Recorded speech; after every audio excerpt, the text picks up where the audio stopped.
ఆయన గెలిచి 2 సంవత్సరాలు అయింది. మరి దాని గురించి అసలు పట్టించుకోవడం లేదు. కార్యాలయానికి వచ్చి ఆయన క్యాంప్ ఆఫీస్కి 2 సార్లు కలిసాము. ప్రభుత్వ కార్యాలయంలో కూడా ప్రజా సమస్యల పరిష్కార వేదికలో 2 సార్లు కూడా మీకు చెప్పడం జరిగింది కదా. దాని గురించి ఎటువంటి పరిష్కారం కానీ కదలిక కానీ లేనటువంటి పరిస్థితి. అందుకని మరోసారి చెప్దామని చెప్పి మా గ్రామ ప్రజలందరూ కలిసి ఎమ్మెల్యే గారి క్యాంప్ ఆఫీస్ దగ్గర మేము ఉన్నాం సార్. అవునా, ఓకే. ఈ రోజు వచ్చారా? సారీ అమ్మా, నేనమ్మా ఈ రోజు అందుబాటులో లేకపోవడం, నాకు ఒకసారి ఫోన్ చేయాల్సిందే. ఎక్స్ట్రీమ్లీ సారీ, నేను తెలియదు, నాకు మీరు వస్తున్నారన్న విషయం ఐడియా లేదన్న. Sir okay sir. ఇంకోటి ఏమంటే ప్రతి విషయం కూడా సోషల్ మీడియాలో వచ్చినప్పుడు వెంటనే స్పందించేటువంటి మీరు, మేము నిన్ననే ప్రజా వాయిస్ కానీ మా యూట్యూబ్ ఛానల్లో కానీ ఫేస్బుక్లో కానీ పెట్టడం జరిగింది. మరి మీకు అటువంటి సమాచారం ఇచ్చేటువంటి టీము ఇవ్వలేదా, ఇచ్చినా మీరు లెక్క చేయలేదా అనేటువంటిది మాకు అర్థం కావట్లేదు. ప్రతి విషయం సోషల్ మీడియాలో కానీ చూసి వెంటనే పరిశీలించేటువంటి ఎమ్మెల్యే గారు మరి పాండవగల్ పెద్ద చెరువు సమస్య పట్ల ఎందుకు ఇంత నిర్లక్ష్యంగా ఉన్నారు అని మాకు బాధేసింది. లేదు, నా నిర్లక్ష్యం ఏం లేదమ్మా, నిర్లక్ష్యంగానే ఉంది సార్. 2 సంవత్సరాలు అయింది మీకు చెప్పి, 2 సంవత్సరాలు అయింది, పూర్తి అయింది. మరి ఇప్పటి వరకు మీకు ప్రజా సమస్యల పరిష్కార వేదికలో 2 సార్లు కలిసి ఇచ్చాము. మీకు అక్కడ చెప్తే మీరేమన్నారు, నేను ఒక్కడే వస్తే రాజకీయం అవుతుంది, నేను అధికారులతో కలిసి వస్తాను అని అన్నారు. కానీ అధికారులతో కలిసి రావడానికి 2 సంవత్సరాలైనా మీకు తీరిక లేకుండా ఉందా అని మేము అడుగుతున్నాం సార్. అంత తీరిక లేకుండా ప్రభుత్వం ఏమైనా పని పెట్టిందా, అటువంటి అభివృద్ధి కార్యక్రమాలు లేదా సంక్షేమ కార్యక్రమాలు ఏమైనా చేస్తున్నారా అనేటువంటిది మాకు సమాధానం కావాలి. అలాగే అమ్మా, నేను రాగానే మీ పని మీద చేస్తాను. ఖచ్చితంగా వస్తారా? మీరు వచ్చే వరకు మేము కార్యాలయం దగ్గర కూర్చోవాలన్నా? కొంచెంగా అంటే ఎప్పుడు వస్తారు అనేది మాకు క్లారిటీ కావాలా. ఏ రోజు వస్తారు? నేను రాగానే మీ దగ్గర రాగానే ఎప్పుడు వస్తున్నారు అంటున్నాం మేము. అది ఎప్పుడు వస్తారు అంటే వచ్చే సంవత్సరం వస్తారు, లేదా తర్వాత ఎన్నికల తర్వాత వస్తారు, ఎన్నికల ప్రచారంలో వస్తారు, రండి అంటారు.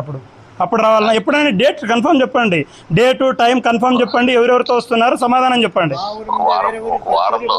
వారంలో అయితే కుదరదు సార్, మేము రోడ్డు మీద బయట ఇస్తాం, మీరు వచ్చే వరకు ఆ రోడ్డు మీదే కూర్చుంటాం. వారం వరకు రాకుంటే ఆదాని పరిస్థితి ఏంటి సార్ మరి? లేదు నాన్న, నేను 2 రోజులు నాకు పార్టీ కార్యక్రమాలు చూసుకొని వస్తానయ్యా. సార్ నిన్న పోయినారంట, మీరు నిన్న పోయినారని చెప్పారు. ఇప్పుడు ప్రైవేట్ పిఏ గారు చెప్పారు నిన్న పోయినారని చెప్పేసి. మరి నిన్న పోయింటే మరి రేపు అధికారులైనా పంపించండి, మీరు రాకపోయినా.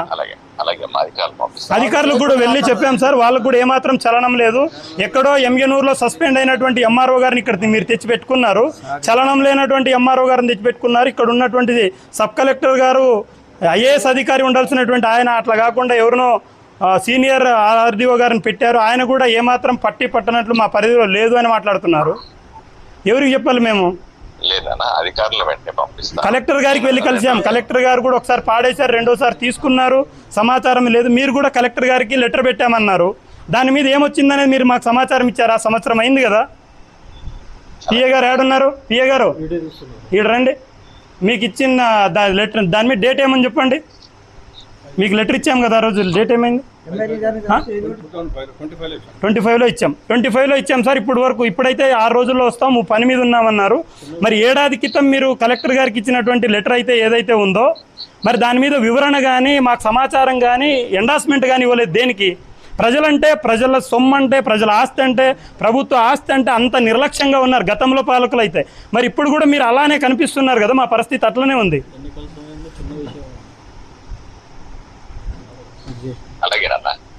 అలాగే కాదు సార్, మాకు కావాల్సింది సమాధానం కావాలి. మీకు ఏడాది అయ్యింది మేమిచ్చి, మీరు ఎమ్మెల్యేగా మీరు కలెక్టర్ గారికి మెయిల్ ద్వారా పంపిస్తాము అన్నారు. ఏమైతే మేము రాసినామో అది పంపిస్తామన్నారు.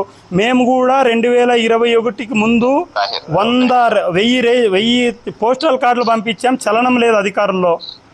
పాలకులన్నా ఏమన్నా చలనం ఉంటుందా అంటే చలనం లేనట్లు మీరున్నారు. నేను 2 సార్లు మీకు తెలుసు ఉత్తరం రాశాను. దీనికి ఉత్తరాలు కాదు సార్ మాకు కావాల్సింది, మీరు ఫీల్డ్ లోకి రావాలా. మీ ఉత్తరాల పైన అధికారులు ఏం రెస్పాండ్ అయినారు? మీకు సమాధానం ఏమి ఇచ్చినారు?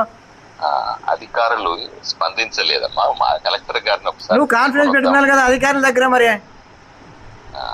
ఇప్పుడు మీకు ఆ గైడ్ లైన్, మీకు అథారిటీ లేదా వాళ్ళు దానిపైన స్పందించాలనేది? కరెక్ట్ అమ్మా. సార్ రాత్రికి రాత్రి ఏదో ఎక్కడో ప్రభుత్వ భూమి కబ్జా జరిగిందని చెప్పేసి మీరు ఉదయాన్నే సబ్ కలెక్టర్ గారిని ఎంఆర్ఓ గారిని తీసుకొని హూటాహూటిన 2వ రోజే వెళ్ళినప్పుడు, అక్కడెక్కడో మగ్దుమ్ ఎక్కడో ప్లాట్లు వేసాడని బైచ్గేరి దగ్గర హూటాహూటిన వెళ్ళినప్పుడు మీరు అన్ని విషయాలపైన ప్రభుత్వ ఆస్తులను కాపాడుతాను, పరిశ్రమలు పెడతానని చెప్తున్నటువంటి మీరు సోషల్ మీడియాలో వస్తున్నప్పుడు ప్రభుత్వ ఆస్తి అన్యాయకృతమైందని చెప్పేసి 2 సంవత్సరాల నుండి అయ్యో మొర్రో అని మొత్తుకున్నప్పుడు కూడా అసలు చలనం లేనట్లు నిర్లక్ష్యంగా ఉన్నట్లే కదా సార్ దానికి అర్థము. సాగైనా ఆపండి సార్, కనీసం సాగైనా ఆపండి. కోర్టులో ఉందంటే ఇద్దరు అన్నదమ్ములు గొడవ పడితేనే అది కోర్టులో ఉందని బీడు పెట్టేశారు కదా సార్. 24 ఎకరాలని 4 ఎకరాలుగా విభజించి జాయింట్ ఎల్పీఎం పెట్టుకోకుండా సాగు చేస్తున్నారు. అక్కడ ఉన్న చెరువు ఆనవాళ్ళని జేసీబీతో తీసేస్తున్నారు. మళ్ళీ ఇక్కడ ఉన్న విఆర్ఓ, ఎంఆర్ఓ, తహసీల్దారు, అక్కడ ఉన్న తలారి ఏం చేసినట్టు సస్పెండ్ చేయండి సార్. వాళ్ళే సంఖలో బ్యాగులు పెట్టుకొని ఊరిలో తిరుగుతారు. ఇట్లాంటి ప్రభుత్వ ఆస్తులను ధ్వంసం చేస్తుంటే పట్టించుకోరా?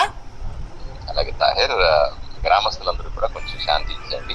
ఎన్నిసార్లు 30 సంవత్సరాల నుంచి శాంతించే సార్ నీకు ఓట్లేసి కల్పించింది. నువ్వైనా చేస్తావు, మా భారత ప్రజలు మమ్మల్ని తిడుతున్నారా? మిగతా ప్రతిపక్ష పార్టీలు ఇప్పుడు మమ్మల్ని తిడుతున్నారు. మీరే కదా ఓట్లు వేపిస్తే మండలం మొత్తం తిరిగి చేపించిందని. మనం ప్రజలకు ఏం సమాధానం చెప్పుకోవాలా? గ్రామస్తులందరూ కొంచెం అది కాదు సార్, నువ్వు మా ఊరి పైన పెద్ద తిమ్మము, కుప్పగల్లు, బల్లెకల్ గ్రామాలు విజిట్ చేసినావు. మరి మేమేం చేసినాం? మా ఊర్లో మెజార్టీగా నీకు ఓట్లు వేసినారే.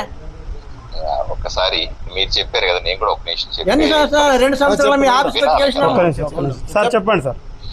ఇప్పుడు గ్రామస్తులు కానీ తాహిర్ గారు డెఫినెట్ గా మీరు చెప్పిన 100% వాస్తవం, నాకు ఎటువంటి అనుమానం లేదు.